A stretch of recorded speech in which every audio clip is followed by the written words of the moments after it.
Children, let us now start the new chapter, combustion and flame. First, we will know about combustible substance. So, what is combustion? Burning of anything is known as combustion. Now, substances which burn in air to produce heat and light are called combustible substances. For example, wood, coal, charcoal, kerosene, petrol, diesel, liquefied petroleum gas or LPG, whatever we are using at our home kitchen, compressed natural gas, CNG, gases, etc. Combustion. Chemically, we can define it is a chemical process in which a substance reacts with oxygen to produce heat is called combustion. And the substance which undergoes combustion is called combustible substances. It is also known as fuels.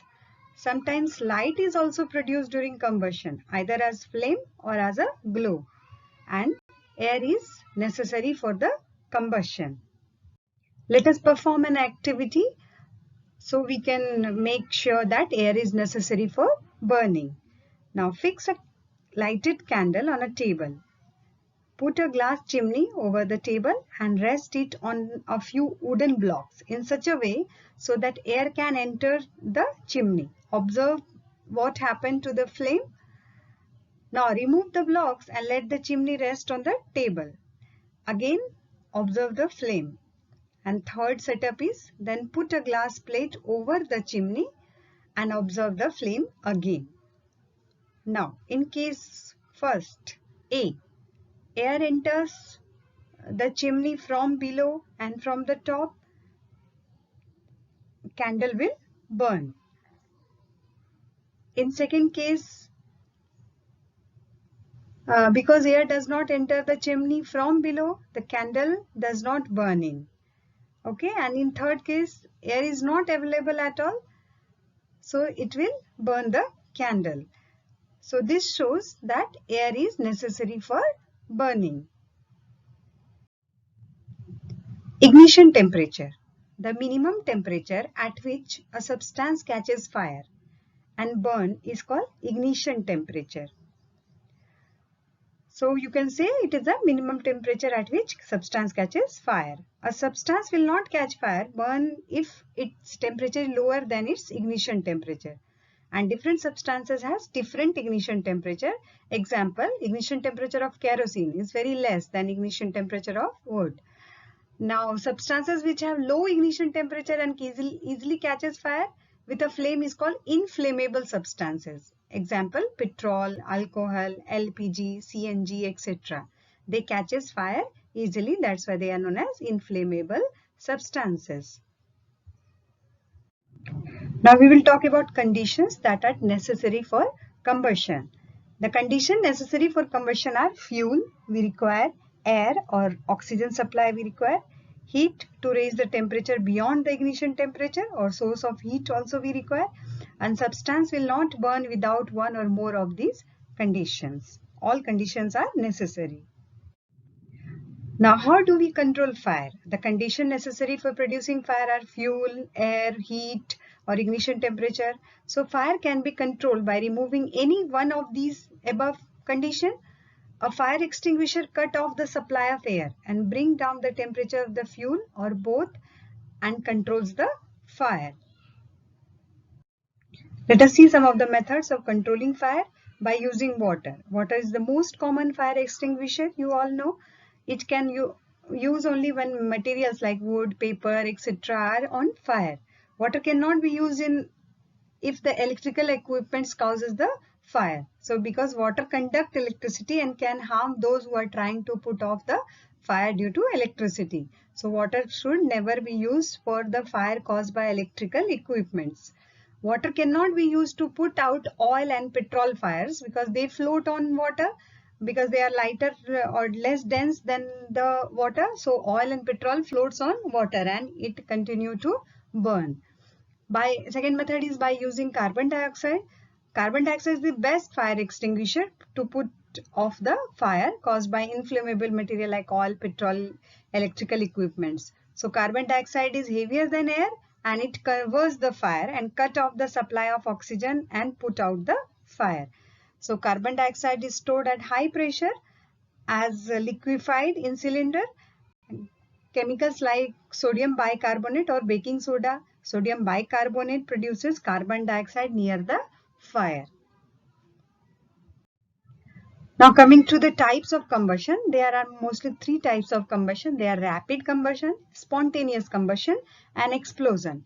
First we will talk about rapid combustion. Rapid combustion in which a substance burns rapidly and produce heat and light with the help of external heat. Example, burning of LPG. This is very rapid. Once you put on the lighter, it catches fire very easily. Spontaneous combustion means of its own.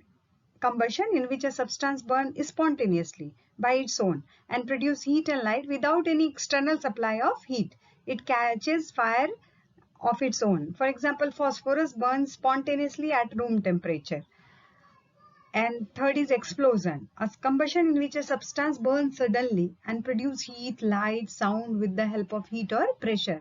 Example is explosion of crackers on applying heat and pressure.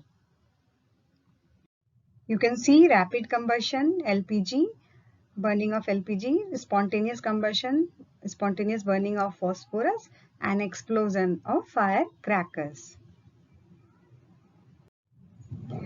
When anything burn or a combustion is going on, flame is formed. Actually, flame is a zone of combustion of a combustible substances. Substance which vaporize during burning produces flames. Example, kerosene, wax, etc. Substance which do not vaporize during burning do not produce flames. Example, coal, charcoal.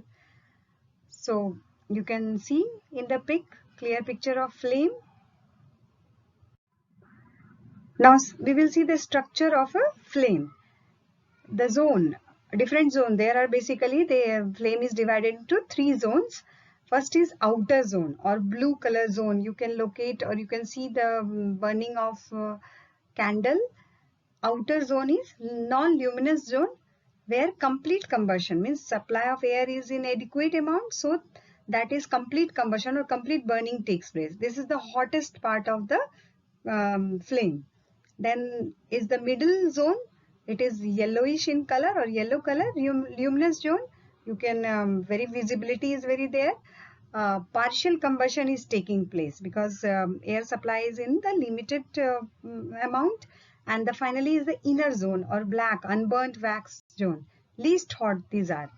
So the hottest part is outer zone, moderate hot is the middle zone and least hot is the inner zone. Structure of candle flame we can see it is divided into three main zones, outer, middle and inner zone. In outer zone, complete combustion of fuel take place and color of flame is blue. It is the hottest part of the flame and it is non-luminous part of the flame. Middle zone, partial combustion of fuel takes place. Color of flame is yellow. It is moderately hot and it is luminous part of the flame. And then the inner zone, unburnt vapors of fuel is there. Color is black and least hot part is there. Combustion is not taking completely in the inner zone.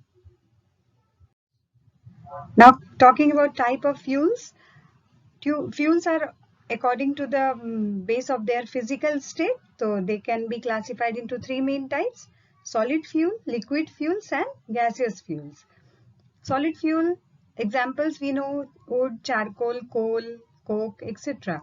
Liquid fuels we are talking about kerosene, petrol, diesel, etc. And gaseous fuels CNG, compressed natural gas, LPG, liquefied petroleum gas, biogases mostly contain methane and hydrogen gas.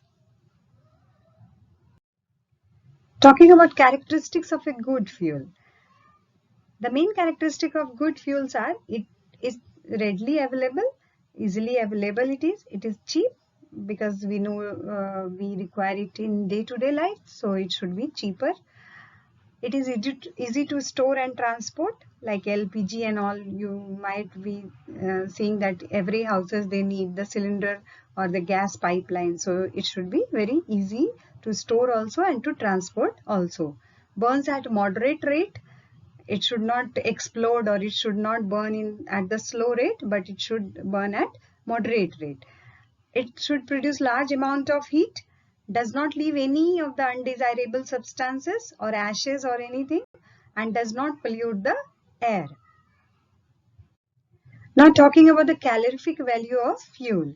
What is calorific value of fuel? It is the amount of heat energy produced on complete combustion of 1 kg of fuels. The calorific value of different fuel is given in this table. You can see cow dung 6000, coal, petrol, intermediate 45,000 kilocalories, and it is given in kilojoule per kg. CNG, LPG, you can see 55,000 kilojoule per kg. Now among these, hydrogen has highest calorific value of 150,000 kilojoule per kg. But it is not used as a common fuel because ignition temperature of hydrogen is very less and it catches fire very easily and it's burned with some explosion. That's why we are not using hydrogen as a common fuel because it has high calorific value but ignition temperature is very less. Now these burning of these fossil fuels or any fuels cause harmful effect on the environment. So we will see fuels like wood, coal, petroleum release unburned carbon particle and cause respiratory diseases like asthma. Incomplete combustion of fuels release carbon monoxide CO gas, which is very poisonous gas which can cause death also due to suffocation. Burning of most fuel release carbon dioxide gas which cause rise in temperature of the atmosphere. This is called global warming. It causes melting of polar ice, rise in sea level and flooding of coastal areas. So global warming is at a very alarming rate. It is increasing due to release of carbon dioxide due to burning of most of the fossil fuel in vehicles, in industries and all. Burning of coal petroleum releases oxides of sulfur and nitrogen also, which dissolve with the rainwater and form acid rain in form of nitric acid and sulfuric acid. It causes harm to crop, standing crop, soil, damage the building, statue, monuments like Taj Mahal and all.